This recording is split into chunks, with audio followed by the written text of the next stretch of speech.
बोलती पुस्तके. ज्यांना वाचनाचा नाद त्यांना बोलती पुस्तके घाली साद. आमचं चॅनल सबस्क्राईब करा आणि सबस्क्राईब करायला इतरांनाही सांगा. नमस्कार श्रोते मित्र हो, बोलती पुस्तके सादर करीत आहे ज्येष्ठ लेखक ग वा बेहरे लिखित एक लघु कादंबरी उंच उंच आणखी उंच. लग्नाची गडबड संपली. एक एक पाहुणे परतू लागले. दादासाहेबांची कन्या वसुधा नवऱ्याबरोबर अमेरिकेला गेली. मुलगा अविनाश हा यापूर्वीच अमेरिकेत उच्च अभ्यासक्रमासाठी गेला होता. पेडर रोडवरच्या प्रचंड घरात आता ते स्वतः आणि शालिनीबाई एवढीच निकटची अशी मंडळी उरली होती. तसं एकटं राहायला त्यांना आवडतही असे, पण गेले 15 दिवस लग्नाच्या निमित्ताने पाहुण्या रावळ्यांच्या गर्दीत ते वावरत होते. त्यामुळं आत्ताचं हे एकटेपण त्यांना जरा त्रासदायकच वाटत होतं. ही गोष्ट खरी. एरवी दादासाहेब सकाळपासून रात्री 11पर्यंत उद्योगात असत. त्यांनी 25 वर्षात उद्योगधंद्याचा प्रचंड पसारा उभा केला होता. मुंबईच्या नामांकित उद्योगपतीत त्यांची गणना होत होती. एका छोट्या दलालीच्या व्यवसायापासून वाढत वाढत ते एक नव्हे तर 4 कापड गिरण्यांचे मालक बनले होते. मनात आणलं असतं तर ते राजकारणातही कुठल्या कुठे जाऊन पोचले असते. नव्हे, त्यांनी राजकारणात भाग घ्यावा यासाठी पुष्कळ यत्न करण्यात आले होते. पण राजकारणाची त्यांना मुळी शिसारीच होती. धंद्यापुरता राजकारणी लोकांशी ते संबंध ठेवत, पण बुद्धिमान माणसाला राजकारणात स्कोप नाही असं ते म्हणत. आपल्या बुद्धीचा त्यांना गर्व होता आणि तो यथार्थही होता. नशीब काढण्यासाठी म्हणून ते मुंबईला आले. तेव्हा ते एकाकी होते, निर्धन होते. मॅट्रिकची परीक्षा तेवढी पास झालेली होती, पण त्यांची महत्त्वाकांक्षा मात्र जबर होती. किंबहुना या महत्त्वाकांक्षेसाठीच सोनगडसारखं छोटं गाव अपुरं आहे हे लक्षात घेऊन त्यांनी जाणीवपूर्वक मुंबईच्या उद्योगनगरीत उडी मारली होती. एका गाववाल्या मित्राच्या ओळखीनं त्यांनी मुंबईत बस्तान ठेवलं आणि M.Com होईपर्यंत आपलं शिक्षण सर्व स्कॉलरशिप मिळवीत पुरं केलं. एकट्याच्या बळावर मुंबईत राहून शिक्षण पुरं करणं ही काही सोपी गोष्ट नव्हे. त्यासाठी त्यांनी पुष्कळ खस्ता काढल्या. घरोघरी वर्तमानपत्रे टाकली, दुधाचे रत्ती पोचविले, कागदाच्या घड्या घातल्या, दुकान झाडण्यासारख्या हलक्या सलक्या नोकऱ्या केल्या. कोणतंही काम करण्यात कसूर केली नाही. M.Com झाल्यावर त्यांना उत्तम नोकरी मिळाली असती, पण ती करायची नाही असं त्यांनी ठरवलं. वेगवेगळ्या नोकऱ्या करीत असतानाच काही कापड व्यापाऱ्यांशी त्यांचा परिचय झालेला होता. शेअर बाजारातही त्यांची ओळख झालेली होती. छोट्या प्रमाणावर त्यांनी कापडाच्या दलालीचा धंदा सुरू केला आणि त्याचवेळी ते शेअर बाजारातील तेजी मंदी न्याहाळीत राहिले. निर्णय घेण्याची त्यांची शक्ती अचूक होती. कापड व्यापारात त्यांचा जम बसू लागला. मग त्यांनी मुलजी जेठा मार्केटमध्ये शांतीलाल मेहता या व्यापाऱ्याच्या सहकार्याने मोठ्या प्रमाणात ठोक व्यापाराला सुरुवात केली.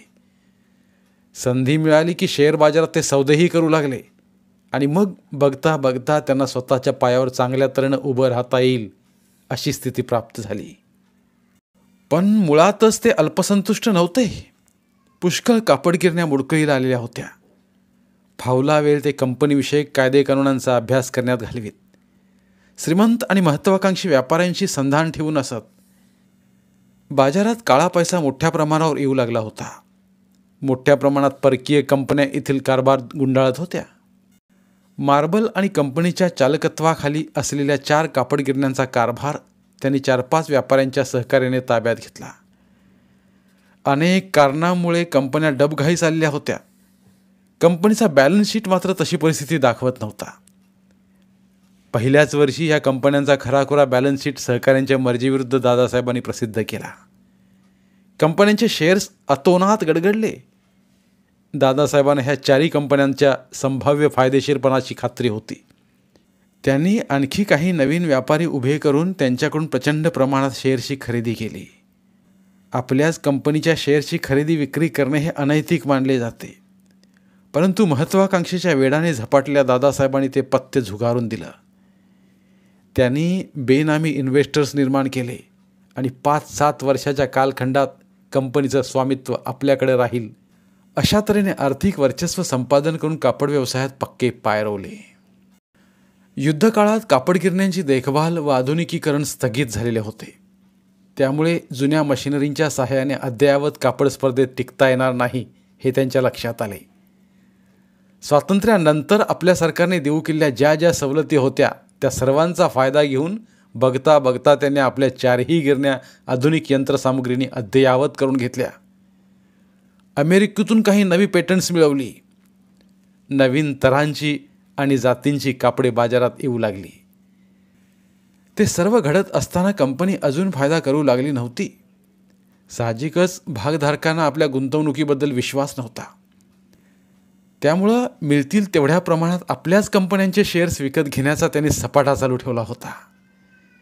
मॅनेजिंग एजन्सी पद्धत नष्ट झाली तरीही कंपनीवरील आपली हुकूमत नष्ट होता कामा नये अशी खबरदारी घेतल्यामुळं कापडधंद्यातच नव्हे तर इतरही औद्योगिक साम्राज्यात त्यांना प्रतिष्ठा लाभत गेली. मग हळूहळू अन्य व्यवसायातही त्यांनी पदार्पण केलं.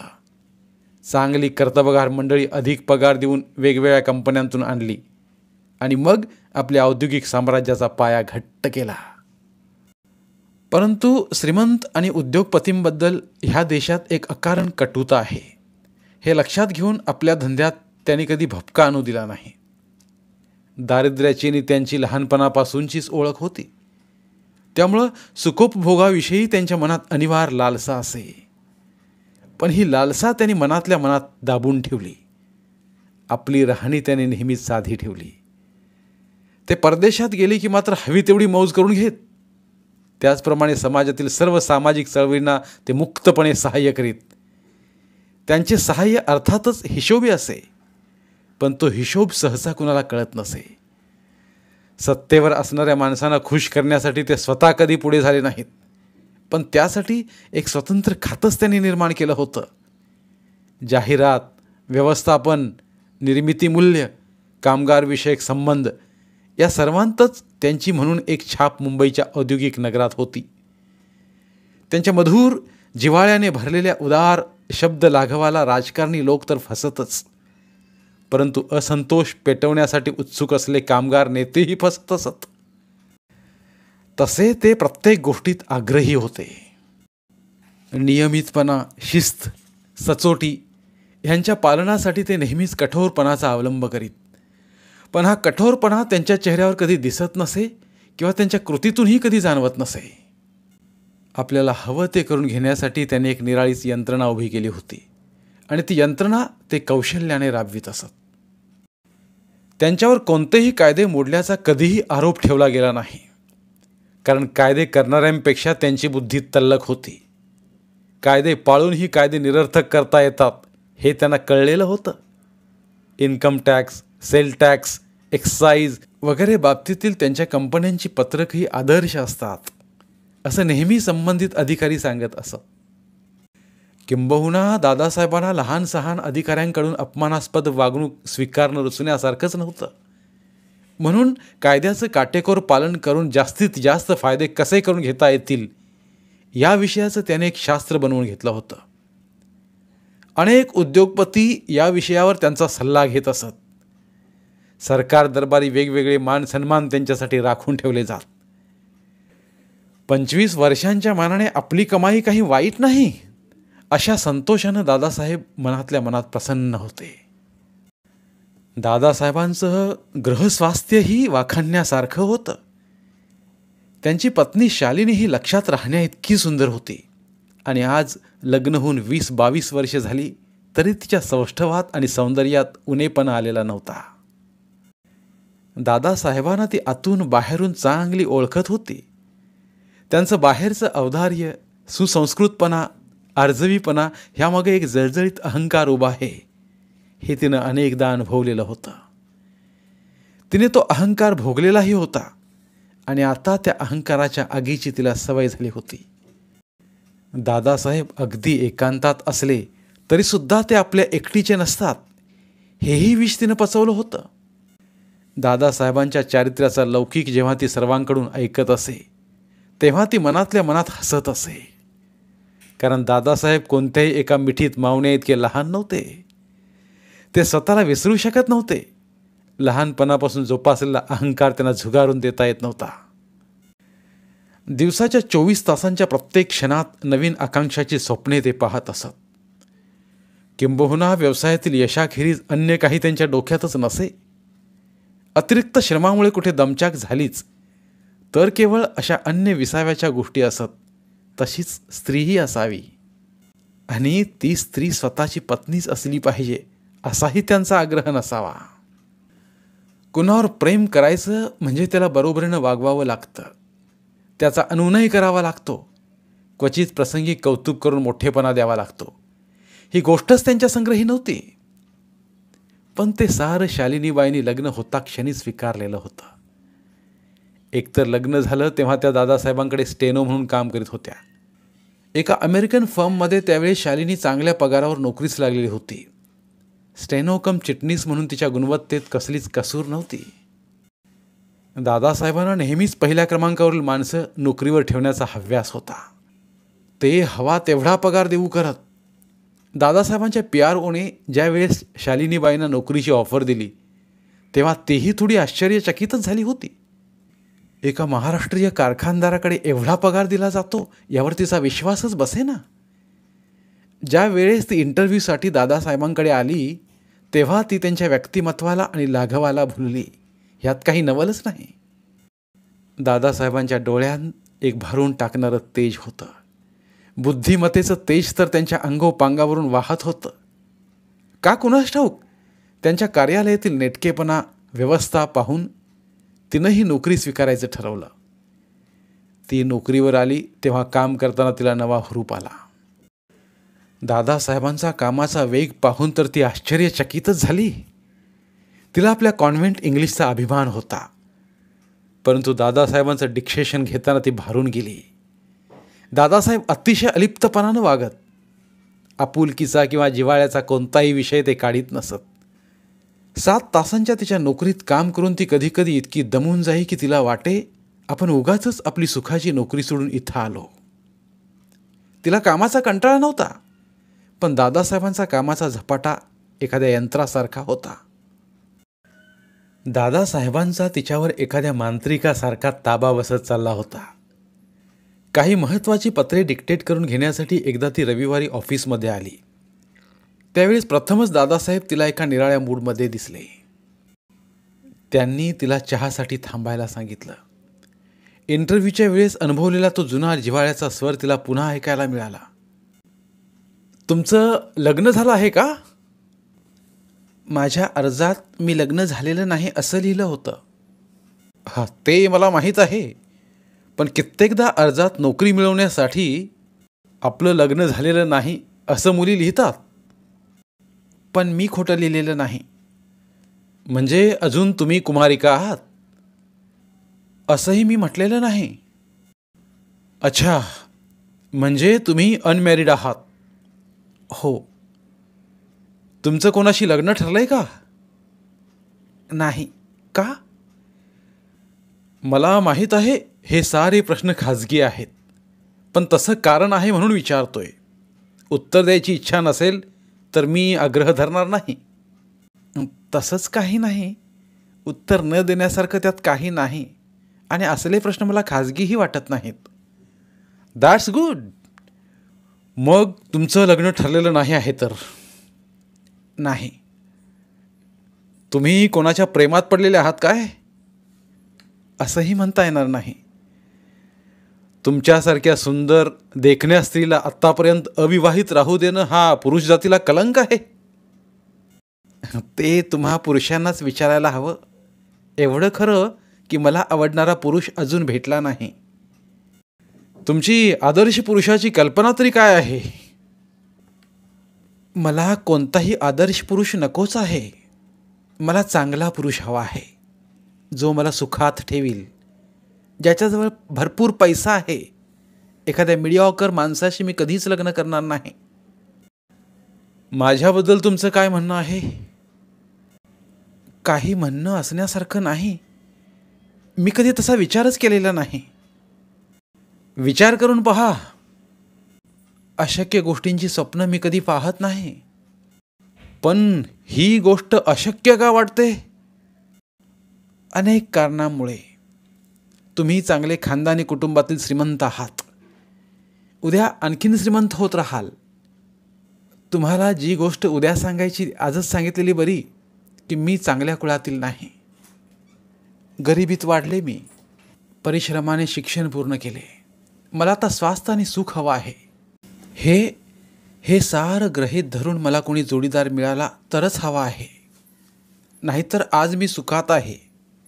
आई, मी आणि भाऊ असे तिघे राहतो. मला तुम्ही चांगला पगार देता. कंपनीची गाडी जायला यायला मिळते. No problems. I am happy. माझं लग्न झालं तर एकतर माझ्या आईला ठेवून घ्यावं लागेल किंवा तिला 500-700 रुपये दरमहा द्यावे लागतील. हे कुणी स्वीकारणार नाही. म्हणून लग्नाचा विचार करता येत नाही मला. मला तुझी सगळी हकीकत माहीत आहे. म्हणजे मी ती शोधून काढली आहे.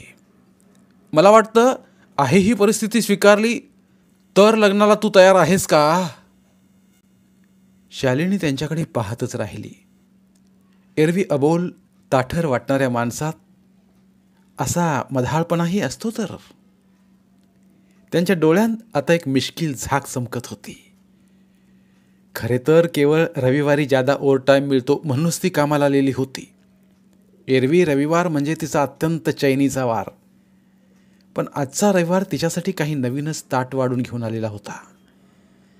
दादासाहेबांच्या प्रश्नाने ती हतबुद्ध झालेली होती. त्यांचं हे प्रपोजल धक्का देणारं होतं, पण तितकंच सुखद होतं. अजून दादासाहेबांचा पसारा वाढलेला नसला तरी गेल्या 2-3 महिन्यांच्या नोकरीतील अनुभवामुळं तिच्या ध्यानात आलं होतं की हा एक मोठा महत्त्वाकांक्षी माणूस आहे आणि आज ना उद्या हा कुणीतरी फार मोठा होणार आहे. या माणसाने आपल्याला पत्नी म्हणून स्वीकारावं असं एका रूपाखेरीज आपल्याजवळ काहीही नाही. आणि काही असलंच तर उलट पक्षी आपल्याकडे उणेपणच आहे.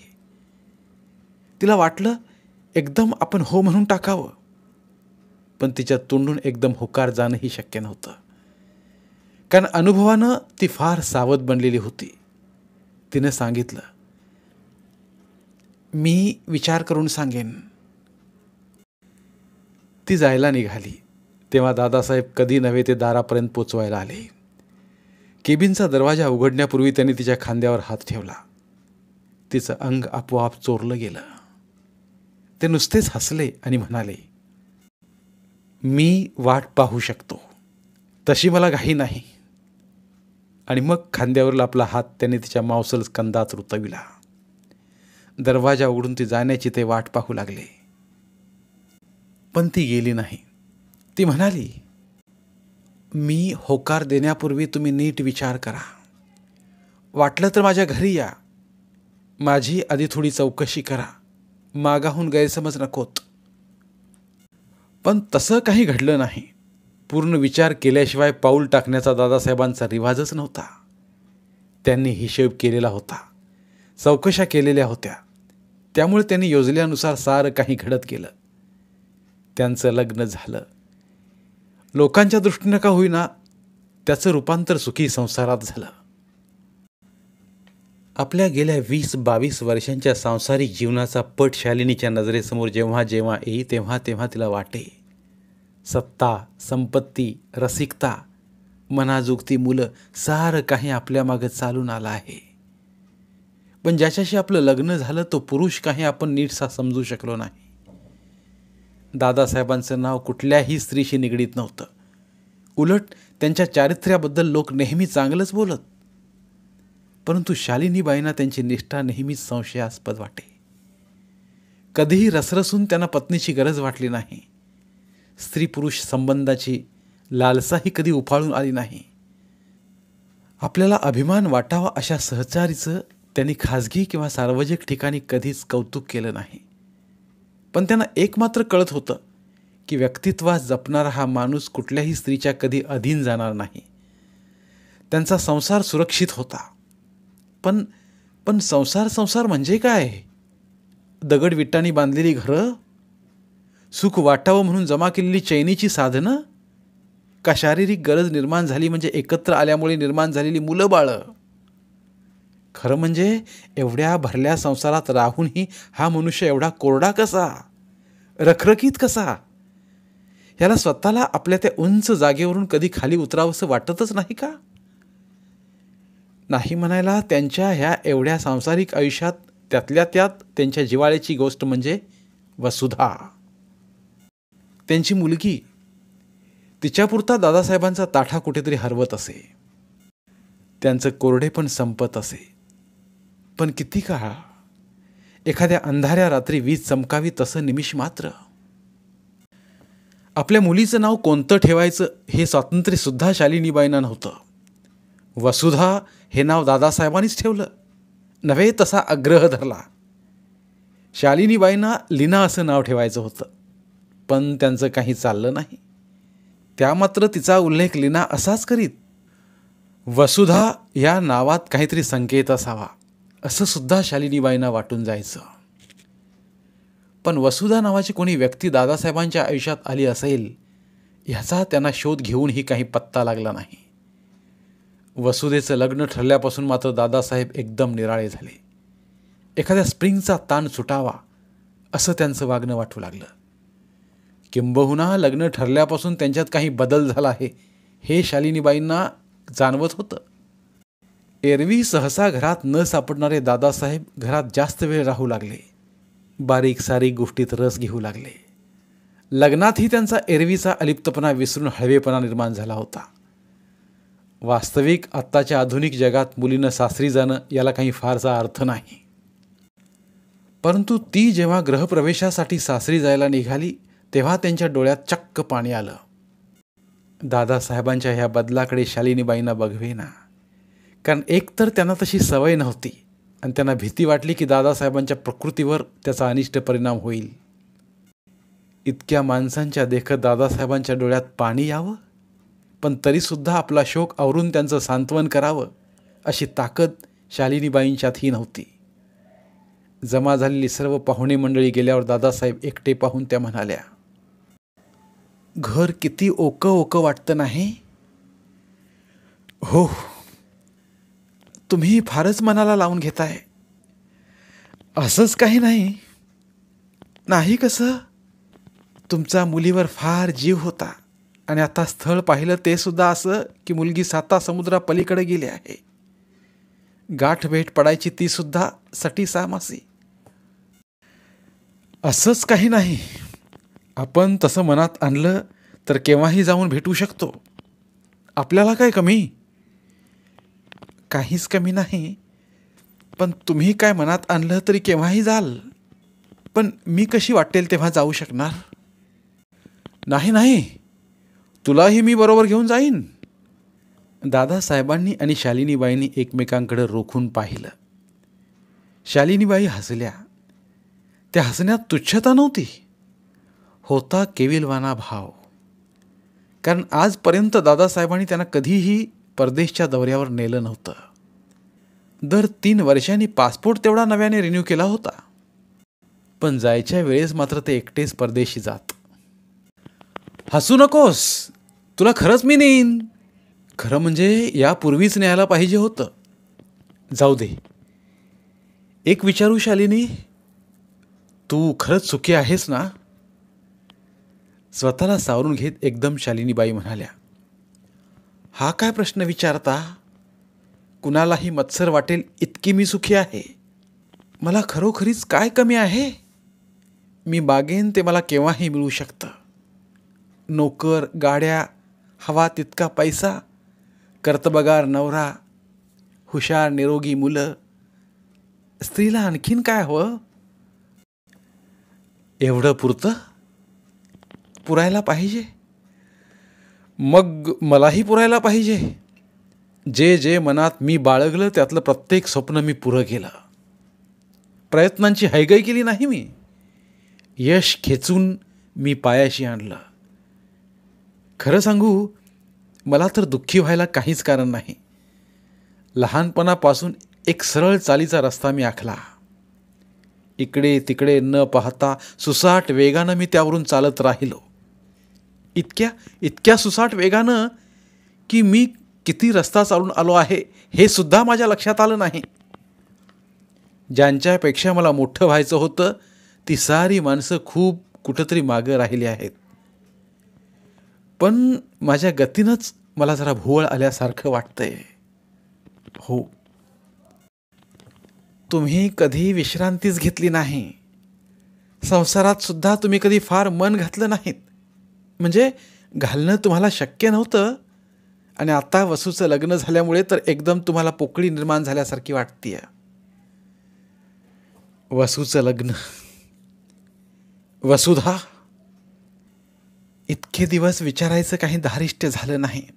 खरं तर आताही होत नाही. राग येणार नसला तर एक विचारू. विचार. वसुधा या नावाबरोबर तुम्ही एकदम बदलता.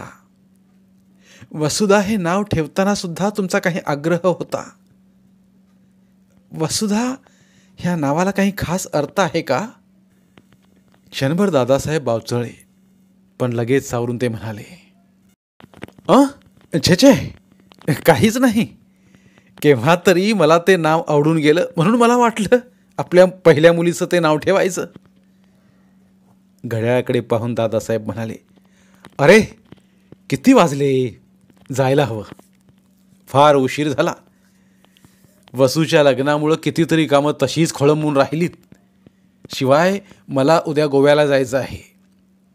तिथे all India non ferrous metal मॅन्युफॅक्चरर्सची मीटिंग आहे. माझं भाषणसुद्धा तयार नाही. मी लिहून घेऊ का? एकेकाळी मी तुमची स्टेनो होते हे विसरला नाहीत ना? विसरेन कसा? त्याच्यामुळे तर आपण एकत्र आलो. पण you are much more than steno.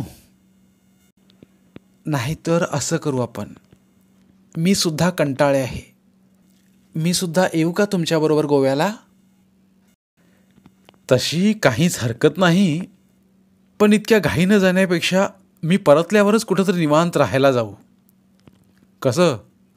हवं त्या ठिकाणी जाऊ. ते मी तुझ्यावरच सोपवतो. तूच प्रोग्राम ठरव, तूच रिझर्वेशन कर. मला पत्तासुद्धा लागू देऊ नकोस. मग तर झालं की नाही? शालिनीबाईंच्या चेहऱ्यावर एकदम संतोष पसरला. अनेक क्लिमिशे दूर झाली. प्रत्यक्ष कुठं जायचं किंवा काय हे सोडून दिलं तरी दादासाहेबांच्या आजच्या वागण्यानंच ती मनातून हरखून गेली. अगदी पहिल्यांदा जेव्हा ती दादासाहेबांच्या मिठीत आली होती तेव्हा तिची गात्र जशी मिलनासाठी व्याकुळ झाली होती, तीच व्याकुळता आत्ता तिला जाणवत होती. प्रौढत्वानं आणि जबाबदारीनं गंजून गेलेलं तिचं सारं चैतन्य जागं झालं. ती चटकन उठली आणि दादासाहेबांच्या मागून तिनं त्यांच्या गळ्यात हात टाकला. या सुखाच्या अनुभवानं एकदम तिच्या डोळ्यात पाणी आलं. दादासाहेबांना ते अश्रू जाणवताच त्यांनी मान फिरवून पाहिलं आणि त्यांनीही उठून मग तिला जवळ घेतलं. धन्यवाद. उर्वरित कादंबरी पुढील भागात. मराठीतील प्रतिभावंत लेखकांचं साहित्य, कथा, कादंबऱ्या ऐकण्यासाठी आमचं बोलती पुस्तके हे चॅनल सबस्क्राईब करा आणि मराठी साहित्याचा प्रसार करण्यासाठी प्रत्येक मराठी माणसाला सबस्क्राईब करण्यासाठी आवाहन करा आणि बोलती पुस्तके या साहित्य चळवळीत सहभागी व्हा. आपले पुन्हा एकदा धन्यवाद.